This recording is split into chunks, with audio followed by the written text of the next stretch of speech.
உலகமே ரொம்ப எதிர்பார்த்துக்கிட்டு இருந்த நோபல் பீஸ் பிரைஸ் 2025 ரிசல்ட்டை இன்னைக்கு ஆஸ்லோவில் அனௌன்ஸ் பண்ணியிருக்காங்க. இந்த அவார்டை ரொம்ப எதிர்பார்த்துக்கிட்டு இருந்த ஒருத்தர் நம்ம எல்லாருக்கும் ரொம்ப தெரிஞ்ச ஒரு ஆள் தான். யூஎஸ் தலைவர் டொனால்ட் ட்ரம்ப் அவர்கள் தான். அவருக்கு நோபல் பீஸ் பிரைஸ் வேணும், நான் நிறைய போர் நிறுத்தியிருக்கேன் அப்படின்னு சொல்லி எல்லா மீட்டிங், ஈவன் அந்த யூஎன் மீட்டிங்லேருந்து நிறைய இடத்துல இதை பற்றி அவர் பேசியிருக்காரு. ஸோ ஆக்சுவலாக ரிசல்ட் இன்னைக்கு காலையில் அக்டோபர் 10th காலையில் 11 மணிக்கு யூரோப் டைமில் ஆஸ்லோவில் அனௌன்ஸ் பண்ணியிருக்காங்க. இதை அனௌன்ஸ் பண்ணது யார் அப்படின்னா நோபல் கமிட்டி அப்படிங்கிற கமிட்டி தான் இதை அனௌன்ஸ் பண்ணியிருக்கு.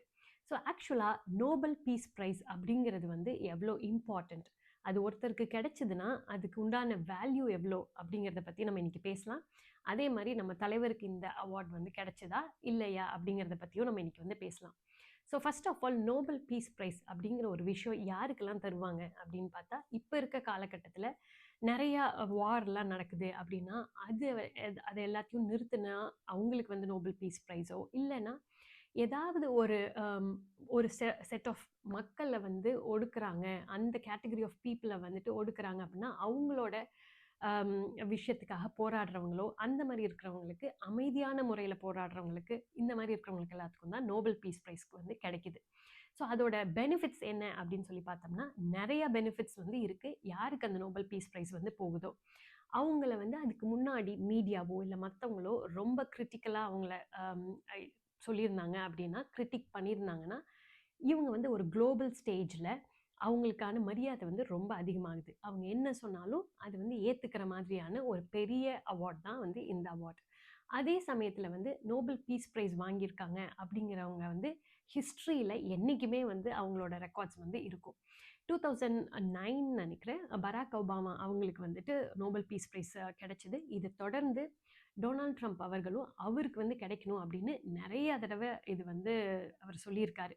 ஸோ இந்த வருஷம் எஸ்பெஷலி 2025ல் நிறையா வார்ஸ் அவர் என்னால் நிறுத்தியிருக்கேன், நான் 7 போர்களை நிறுத்தியிருக்கேன், ஸோ எனக்கு தான் கண்டிப்பாக நோபல் பீஸ் ப்ரைஸ் கிடைக்கணும் அப்படின்னு நிறைய இடத்துல மென்ஷன் பண்ணியிருந்தாங்க. ஸோ இன்னைக்கு காலையில் 11 மணிக்கு ரிசல்ட் வந்தபோது ரிசல்ட்டில் என்ன வந்துருந்துச்சுன்னு பார்த்தோம்னா, ரிசல்ட்டில் அன்ஃபார்ச்சுனேட்லி நம்ம தலைவர் டொனால்ட் ட்ரம்ப் அவர்களுக்கு நோபல் பீஸ் ப்ரைஸ் கிடைக்கல. யாருக்கு கிடைச்சிருக்கு அப்படின்னு சொல்லி பார்த்தோம்னா, சவுத் அமெரிக்காவில் வெனிசுவேலா அப்படிங்கிற ஒரு கண்ட்ரியில் கரண்ட்டாக அப்போசிஷன் பார்ட்டி, எதிர்கட்சியில் இருக்கிறவங்களோட லீடருக்கு தான் இது கிடைச்சிருக்கு. அவங்க பேர் என்னென்னா மரியா கொரினோ மச்சாடோ அப்படிங்கிறத அவங்களோட ஃபுல் பேர். எதுக்காக அவங்களுக்கு கிடைச்சிருக்கு அப்படின்னு சொல்லி பார்க்குறோம். என்ன விஷயம் அவர் இவ்வளோ பெரிய போர், நம்மளுக்கு எல்லாத்துக்கும் தெரிஞ்ச போர்லாம் நிறுத்தியிருக்கேன் அப்படின்னு சொன்ன டொனால்ட் ட்ரம்ப்பை விட என்ன விஷயம்லாம் இவங்க பண்ணியிருக்காங்க, எதனால இவங்களுக்கு கிடைச்சிது அப்படின்னு சொல்லி பார்த்தோம்னா, அந்த கண்ட்ரியில் நிக்கோலஸ் அப்படிங்கிற ஒருத்தர் தான் இப்போ கரண்டான பிரசிடெண்ட்டாக இருக்கிறாரு. அவர் ரொம்ப அத்தாரிட்டேட்டிவாக இருக்காங்க அப்படிங்கிறது தான் எல்லாத்தோட கருத்தாகவும் இருக்குது. ஸோ அதனால மக்களுக்கு உண்டான அவங்களோட உரிமைகள், அவங்களோட ஃப்ரீடம் அங்கே அவ்வளோவா இல்லை, அது பறிக்கப்பட்டிருக்கு அப்படிங்கிறது ஒரு பெரிய குற்றச்சாட்டாக இருக்குது நிக்கோலஸ் அவர்கள் மேலே. இதை எல்லாத்தையும் எதிர்த்து போராடுறவங்க தான் மரியா.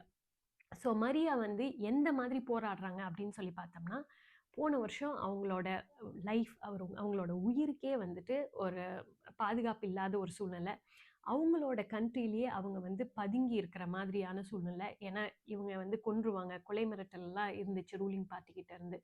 ஸோ அது எல்லாத்தையும் மீறியும் மக்களுக்காக அவங்க அந்த நாட்டை விட்டே வெளியில் வராமல் அந்த நாட்டிலேயே இருந்து போராடினாங்க. அண்ட் போராடிக்கிட்டும் இருக்காங்க. அவங்களோட உரிமைகள் எல்லாமே கிடைக்கணும், அவங்க மோர் டெமோக்ராட்டிக் கண்ட்ரியாகவே இருக்கணும் அப்படிங்கிறதுல ரொம்ப தீவிரமாக இருந்தாங்க. இந்த எல்லா விஷயங்களுமே அவங்க அமைதியான முறையில் போராடினாங்க.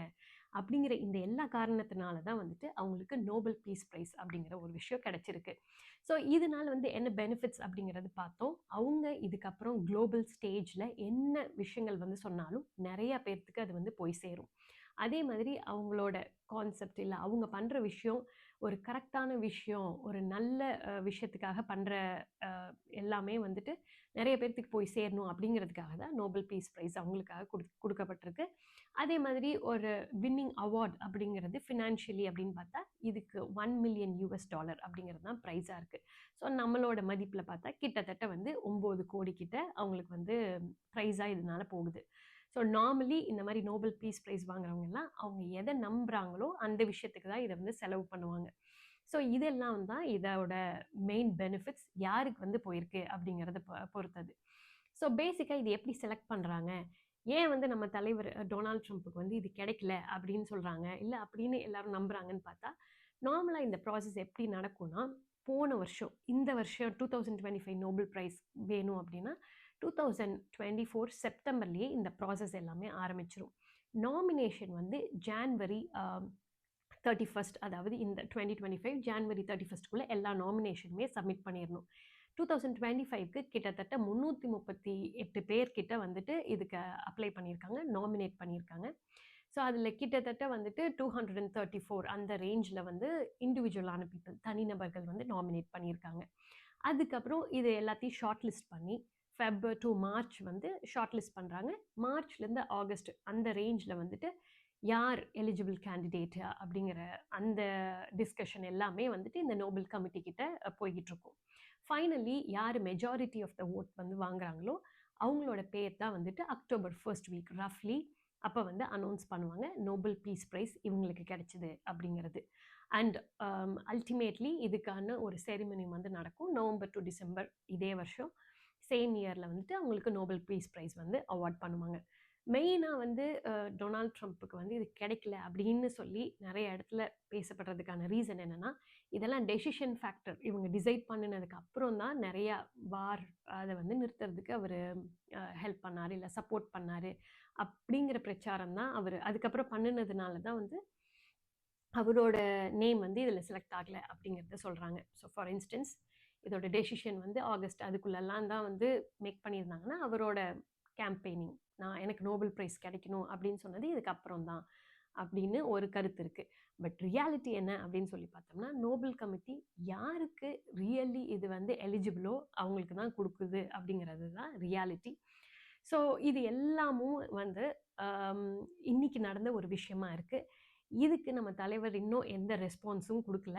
ஸோ இப்போ வரைக்கும் டொனால்ட் ட்ரம்ப் அவர்கள்கிட்ட இருந்து எந்த ஒரு ரெஸ்பான்ஸுமே இதை பற்றி வரல. பட் நம்ம வந்து பொறுத்து இருந்து தான் பார்க்கணும் அவர் என்ன ரெஸ்பான்ஸ் வந்து கொடுக்க போகிறாருங்கிறது. நீங்கள் வந்து இந்த ஸ்பெசிஃபிக்கான நோபல் பீஸ் ப்ரைஸ் அவார்டு நம்ம தலைவருக்கு வந்து போயிருக்கணும்னு நினைக்கிறீங்களா இல்லையா அப்படிங்கிறத கமெண்ட் செக்ஷனில் சொல்லுங்கள். நம்ம இன்னொரு வீடியோவில் பார்க்கலாம்.